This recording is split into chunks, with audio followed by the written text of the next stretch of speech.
ഉഴുന്നുദോശയ്ക്ക് എല്ലാവരോടും വലിയ ഇഷ്ടമാണ്.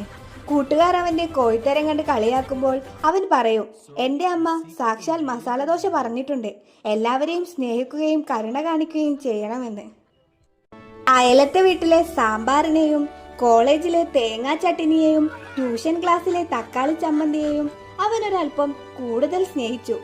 ഇവരാരും ജീവിതത്തിൽ ഒരിക്കലും തമ്മിൽ കണ്ടുമുട്ടരുതേ എന്ന് അവൻ എന്നും ദൈവത്തോട് ഉള്ളൊരുക്കി പ്രാർത്ഥിച്ചു.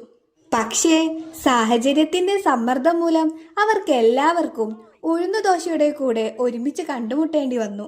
ഒരു വലിയ കലഹം അവൻ ചങ്കൂറ്റത്തോടെ അടിച്ചമർത്തി. അന്നു മുതൽ അവൻ റെസ്റ്റോറന്റുകളിൽ നെയ്റോസ്റ്റായി അറിയപ്പെട്ടു.